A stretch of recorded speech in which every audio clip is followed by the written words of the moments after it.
katikati kwa sababu moja kubwa. Juzi ameomba radhi bungeni, amechonganisha sana watu hapa, na leo hapa ameanza kumsifia mbunge mkuu wangu wa wilaya kwa sifa zile ambazo alinisifiaga mimi nilipoteuliwa kuwa mkuu wa mkoa. Lakini sasa hivi hata kutamka jina la Makonda hawezi. Na msifu kwa sababu aliomba radhi. Alikuwa anaenda kuharibu maisha ya watu kwa kuwadanganya wabunge, na bunge isingekuwa makini na waziri wetu Mchengerwa kuwa imara, leo hii kuna watu wangepoteza kazi kwa uongo wake. Sasa ombi langu kwake moja, awaombe radhi watu wote aliowaumiza kwa kuwafitini, kwa kuwachonganisha na kuharibu maisha yao. Kwa sababu bila kufanya hivyo, ngojeni, mzee Mwandi amesema hapa, safari ya mbinguni hata mimi naitaka.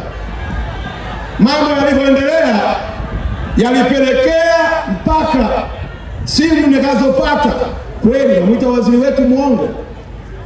Hii stendi inayokwenda kujengwa hii, nimemwomba waziri Mchengerwa, design iliyokuwepo ilikuwa ni design ndogo, haikizi standard ya Arusha. Waziri Mchengerwa kaongeza mpaka budget imefika kwenye bilioni 30. Ni faida wananchi wa jiji la Arusha. Kubwa kuondoa changamoto. Na pia nitumie fursa hii kuwapongeza sana wenzetu mamlaka ya maji kwa kweli kwa kusimamia kwa weledi changamoto na masuala yote yanayohusiana na mradi katika sekta ya maji. Lakini pamoja na kusema changamoto, na kwa sababu wewe ni kiongozi wetu, miongoni mwa viongozi wetu wakuu, ni busara pia nikakupa na changamoto kwa lengo zikiboreshwa tunakuwa na mambo mengi zaidi. Kwenye upande wa maji tuna changamoto mbili tu, ambayo ya kwanza ulisemea vizuri sana kwenye mradi, ambayo inahusiana na bili za maji. Ulisema vizuri na mwisho wa siku ulimuelekeza mkurugenzi wa mamlaka ya maji akaangalia namna ya kuipa uzito changamoto hiyo. Hiyo changamoto ni kubwa, na solution yake tumekuwa tunaomba mita za umeme, ili mtu akilipia maji anapata maji yake, yakiisha biashara imeisha. Lakini kwa sasa hivi bili zimekuwa kubwa sana, malalamiko yamekuwa ni mengi sana kwa wananchi. Lakini changamoto la pili kwenye upande wa maji, ili pia nilimueleza mkurugenzi wa mamlaka ya maji, baada ya kuona watu wataalamu wa maji wanaenda kusoma mita za maji, mara nyingi wanakuta wananchi hawapo majumbani. Kwa changamoto imekuwa ni kubwa, wameshindwa kusoma, wameshindwa kutoa bili.